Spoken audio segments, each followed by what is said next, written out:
Hi, welcome to today's Monday Live, and today we're going to be talking about ADHD and addiction.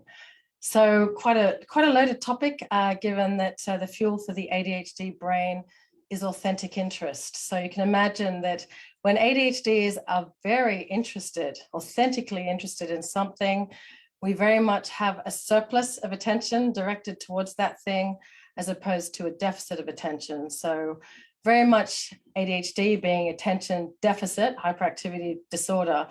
It's a little bit misleading, because the problem with ADHD is not that we have a deficit of attention.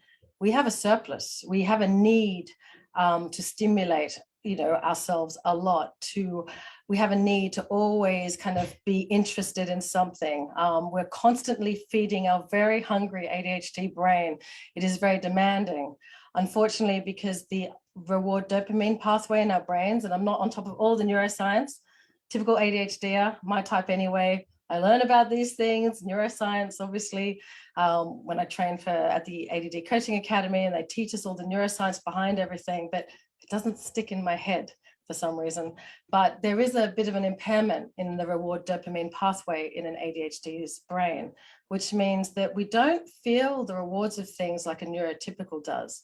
So whereas a neurotypical, maybe they do something that they've looked forward to, and they really feel satisfied. They feel maybe, very happy about the thing. They may not need to do the thing or do better in that thing. For an ADHDer, it's still just not enough. It's not enough. So this feeling of things not being enough is unfortunately a very pervasive feeling ADHDers have. It's not quite enough. So we don't feel the rewards in the same way that neurotypicals do, which is why we tend to need more. We need more of that thing. We have trouble being able to stop doing those things that feed our ADHD brain, that give us that dopamine hit. So we get the dopamine hit, and it kind of doesn't last very long. We don't kind of stop to really be very present about how we're feeling. So quite often we even miss the satisfaction we get from the thing, and we're on to the next thing, or onto the same thing, but trying to get more of it. And unfortunately, the bar just keeps getting higher and higher, because we get used to the thing that made us feel, or gave us a dopamine hit. But then, because we've had that thing, it's not enough. And this is where it can get quite dangerous and toxic, in that, for instance, substance abuse ADHDers, once they're perhaps getting to smoking or kind of other drugs, it's never enough, and they need more and more. And so the addiction kind of continues. So we have to be really aware of that as ADHDers. We do have addictive personalities. Same applies to work.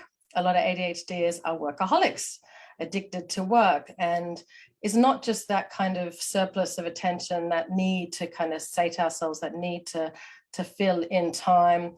There's a lot of other things that kind of make that addiction even more pronounced. Things like rejection sensitivity dysphoria, in terms of in the workplace context, needing things to be perfect, needing to be above reproach. So that kind of coupled with that need to keep stimulated can certainly make that work addiction, for instance, much worse. So unfortunately, ADHD traits tend to kind of compile on top of each other and make already what is a difficult ADHD challenge much more challenging and crippling. So we do have to be mindful. We're not very good at putting on the brakes. So Dr. Hallowell, he talks about the ADHD brain as like a Ferrari, that ADHDers have Ferrari brain, bicycle brakes, and the brakes, obviously, that inhibition, ability to be able to regulate ourselves, particularly around these kind of interests and obsessions that we have. The brakes are like bicycle brakes. They are very weak, and they often get literally kind of overridden by a very powerful and thirsty Ferrari brain. So it's important that we either strengthen those brakes, right, which is not easy. Again, our brain wiring, that Ferrari brain is powerful and very hungry. I keep on emphasizing that. But that's why these brakes, often they're just not strong enough. And this is where it's really important that ADHDs are aware of these tendencies to get addicted to these things, and actually help remove themselves from situations that will kind of promote that addiction. We tend to get in our own way. We tend to self-sabotage when we have choice, and this very much is the case with addictions. And it's really important, for instance, like ADHDers that like to gamble. That's another big addiction, spending. What we do in coaching in particular is helping the ADHD understand what these addictions are. So identifying them, accepting them, but being able to look through these challenges with the ADHD lens. So being able to have self-compassion with the understanding that these things are very difficult for an ADHD to overcome, that quite likely in certain situations there is going to be a problem with addiction. And so it's about setting yourself up for success. And that's what we do at the ADHD Advocate with coaching our clients, is to be able to anticipate these problematic situations and either avoid them, right? Avoid them entirely, or somehow mitigate against them. So we tend to not rely on our own brakes, right? Remember, bicycle brakes, but kind of engineering it so that maybe there's a friend that can somehow, be alert to something and then literally pull us out of our own way. Or it could be, for instance, something like technological thing. So if you've got an addiction to the internet or, YouTube scrolling, which, hey, so many kids these days as well are doing that, as well as adults at night, and not getting to sleep and things like that, then there's like technology you can get that will shut off the internet, for instance, so that you don't have a choice. So that tends to be the main kind of solution for us ADHDs that get addicted, is to remove choice and get ourselves out of our own way.